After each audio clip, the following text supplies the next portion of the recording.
안녕하세요. 레이시안입니다. 오늘 방송에 대해 일부 시청자분들은 불쾌하실지도 모르겠습니다. 제 관점이 틀릴 수도 있고요. 그러나 다른 관점을 포용한다는 측면에서 시청하시면 현재 국내 정치 상황을 새로운 각도에서 본다는 의미가 있을 수 있습니다. 열린 마음으로 시청 부탁드립니다. 현재 윤통의 탄핵 국면이 본격적으로 시작되었습니다. 윤통은 현 상황을 정면 돌파하기 위해 부정선거, 중국 간첩 등 지극히 예민한 이슈들을 수면 위로 끌어올렸습니다. 북한, 중국과 연계된 용공 세력이 한국을 파괴하고 있고 이에 맞서 싸우기 위해 불가피하게 계엄이라는 수단을 택했다고 주장합니다. 이러한 이슈들이 사실일까요? 일개 야인에 불과한 제가 해당 이슈들에 대해서 명확한 증거를 가지고 진실 여부를 가리기는 어렵습니다. 그저 추측만 할 뿐이죠. 부정선거에 대해서는 심히 의심될 정황이 없지는 않습니다만 사실 여부는 모르겠습니다. 또한 추측일 뿐이지만 전 세계에 있는 중국 간첩이 한국에만 없다는 게 오히려 말이 안 되기는 합니다. 그러나 오늘 방송의 초점은 윤통의 주장이 아니라 우리 국민들이, 특히 보수 우파가 미국에 대해 가지는 오해들입니다. 저는 우리 국민들이 미국에 대해 오해하고 있다고 봅니다. 지금 전 세계는 신냉전 시대에 돌입했다고 하지만 지금의 미국은 과거 냉전 시대와는 다른 미국입니다. 그러나 한국 국민들, 특히 미국을 철저히 신뢰하는 보수층일수록 냉전 시대 미국의 이미지를 벗어나지 못하고 있습니다. 일단 스토리를 전개하기 전에 몇 가지 사안을 정리하고 넘어가겠습니다. 우선 미국은 자본주의 경제체제 위에 구축된 민주주의 정체를 가지고 있습니다. 그런데 한편으로는 미국은 사실상의 세계 제국입니다. 로마 제국의 후예라고까지 하죠. 전 지구적인 사안에 개입할 물리적 능력과 사실상의 정당성까지 갖추었습니다. 여기서 정당성은 별다른 것이 아닙니다.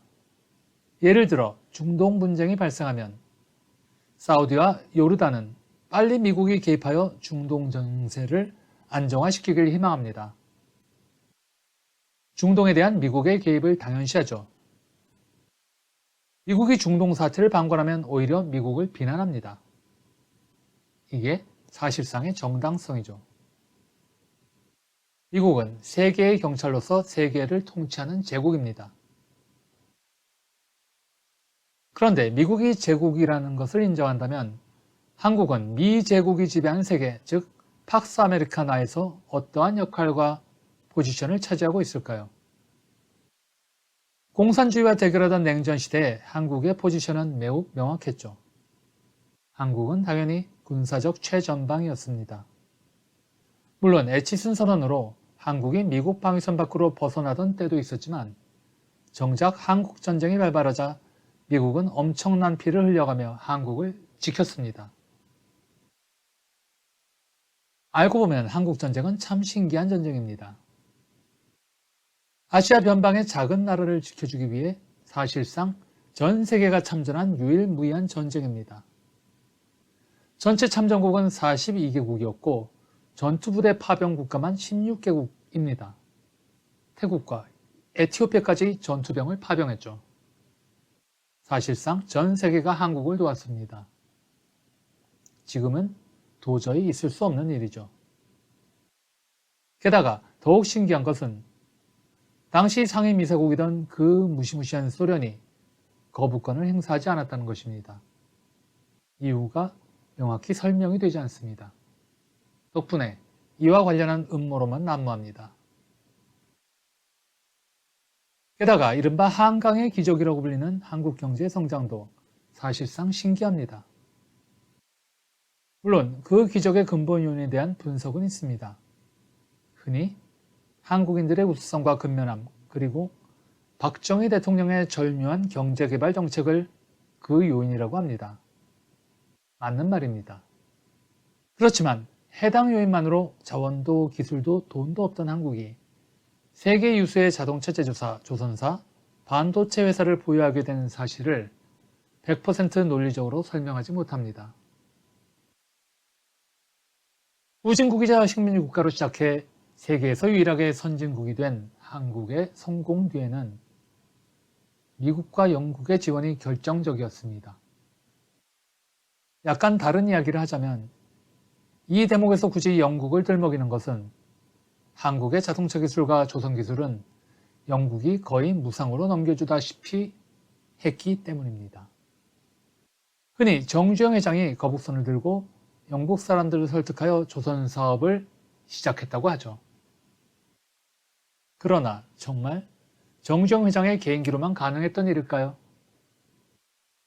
그리고 포니 자동차도 알고 보면 결국 영국 기술의 도입으로 가능하게 되었습니다. 여기까지 보시면 과연 한국은 어떠한 나라인가요? 약간 과장하자면 한국은 팍스 아메리카나가 설계한 기획국가라고도 볼 수 있습니다. 즉, 미국 제국주의 시스템의 총화가 바로 한국이라는 말씀입니다. 물론 이 주장에 대해서는 많이들 불편해하실지도 모르겠습니다. 한반도는 한국인의 것인데 마치 미국의 식민지처럼 말한다는 비난도 있겠죠. 그러나 제 말씀은 한국이 미국의 식민지란 뜻이 아닙니다. 오히려 한국은 언제나 팍스 아메리카나의 존재 이유와 정당성을 증명하고 대변하는 팍스 아메리카나의 자랑거리였다는 말씀입니다. 즉, 전 세계의 반미 세력들이 미국을 사악한 제국주의 국가라고 비판할 때 미국은 간단히 한국을 보라 라고 말하며 팍스 아메리카나의 정당성을 증명해 왔습니다. 잿더미에서 일어나 성공한 자본주의 국가이자 동아시아에 핀 민주주의의 꽃이 된 한국은 미국적 가치, 어쩌면 앵글로색슨적 가치에 정당성을 부여합니다. 한국이 팍스 아메리카나의 총화가 된 사례들을 굳이 들자면 많습니다. 다들 아시는 사례라 중언부언하진 않겠습니다만 그 대표적인 사례가 88 서울올림픽이죠. 당시 한국의 국제적 입지에서는 미국의 지원이 없었다면 올림픽 유치는 불가능했습니다. 그리고 미국은 88 서울올림픽을 계기로 미소 간 체제 경쟁에서 승리했음을 전 세계에 선언했죠. 그리고 이제 신냉전이 시작된 21세기, 한국은 또 다른 형태로 팍스 아메리카나의 정당성을 부여합니다. 바로 한국의 민주화입니다. 미중 패권 전쟁의 시대에 미국의 민주주의적 가치가 중화 전제주의보다 우위에 있음을 가장 극적으로 증명하는 대표적인 사례가 한국입니다. 실제 어떻든 미국은 한국을 그렇게 활용하고 싶어 합니다. 서구권 언론들은 한국을 아시아 민주주의의 희망이라고 부릅니다. 사실 과거부터 서구에서는 아시아는 민주주의와 어울리지 않는다고 말해왔습니다. 그리고 그 말이 크게 틀린 것도 아닌 것이 아시아의 제대로 된 민주주의 국가는 한국, 인도 정도입니다. 굳이 하나를 더 들자면 필리핀 정도인데 필리핀이 과연 제대로 된 민주주의인지는 다소 의문입니다. 물론 일각에서는 일본, 대만, 싱가포르를 민주주의 국가로 언급할지도 모르겠습니다. 그러나 일본은 미국과 민주적 가치를 공유한다고 말하지만 자민당이 사실상 영구 지배하는 일본을 동아시아 민주주의 대표 국가로 언급한 사례를 들어본 바는 없습니다. 그리고 대만은 실질적으로 중국의 일부이고 싱가포르도 알고 보면 정권 교체가 불가능합니다. 이렇게 한국의 민주주의는 실제로 아시아에서 드문 사례이고 게다가 더욱 극적인 것은 한국의 바로 옆에 공산주의 북한과 중국이 존재한다는 사실입니다. 전체주의의 포갑에 맞서는 민주주의의 꽃이라는 그림이 극명하게 나오죠. 한국의 존재로 인해 중국 공산주의 체제의 폭력성이 더욱 극명하게 드러납니다. 실제 어떻든 미국은 이렇게 선전합니다. 그러니 한국의 민주주의는 중국과 경쟁하는 팍스 아메리카나에게 매우 귀한 자산입니다. 따라서 미국은 윤통의 계엄 선포를 미국의 소중한 자산인 한국의 민주주의를 윤통이 훼손했다는 관점으로 이해합니다. 미국과 서구 주류 언론의 반응은 그렇습니다. 물론 윤통은 친미 반공 반중을 목적으로 계엄령을 선포했죠. 중국 간첩 색출이 계엄의 목표로 합니다. 그러나 그 계엄이 한국민의 동의를 받지 못하고 결국 한국의 민주주의를 후퇴시킨다면 이는 한반도의 중국 간첩이 범람하는 것보다 미국에게 더 부정적인 사안입니다. 흔히 일본을 미국의 방파제, 한국을 미국의 칼이라고 말합니다. 맞는 말입니다.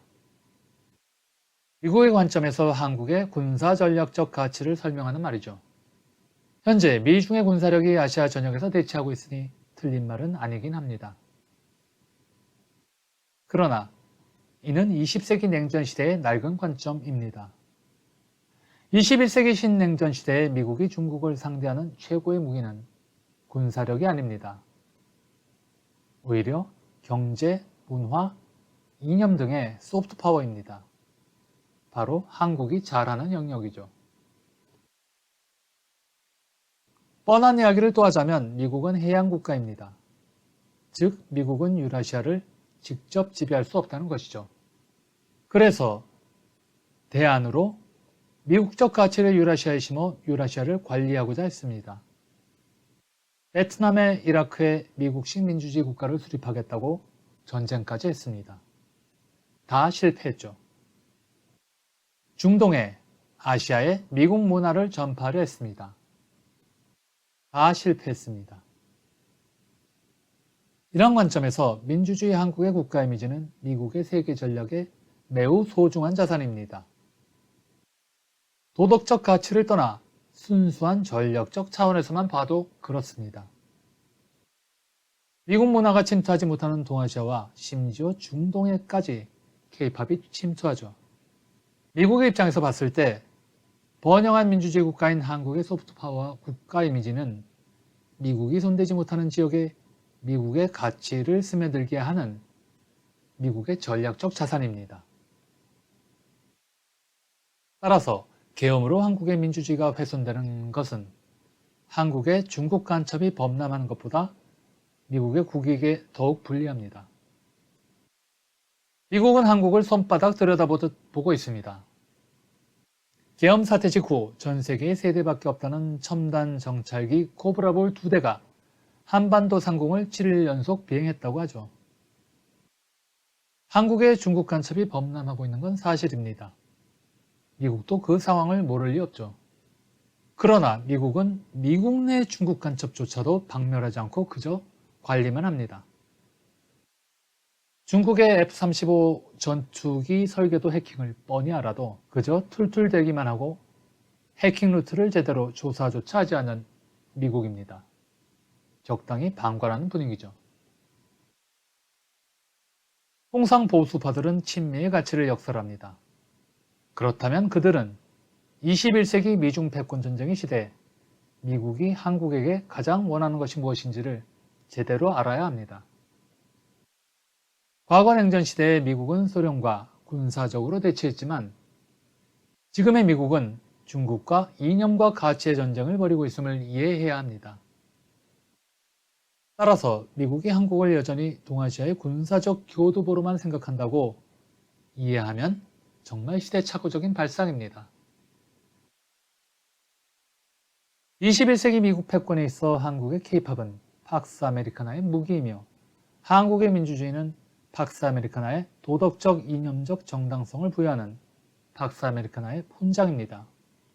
덕분에 지금도 미국과 서구의 주류 언론은 한국의 계엄 반대 시위를 한국인이 민망할 정도로 입에 침이 마르도록 칭송합니다. 자신들을 위해서 한국 민주주의를 찬양하는 것이죠. 따라서 이상한 비유일런지는 모르지만 한국은 21세기 팍스 아메리카나의 보석입니다. 마치 인도가 대영 제국의 보석이었던 것처럼 말이죠. 미국은 한국을 귀하게 여길 수밖에 없습니다. 21세기 한국의 가치를 미국의 군사기지로만 보는 한국의 보수 우파는 한국의 가치를 너무나 저평가하고 있습니다. 오늘은 여기까지 하겠습니다. 좋아요, 구독, 알림 설정해 주시면 좋은 컨텐츠로 보답해 드리겠습니다. 감사합니다.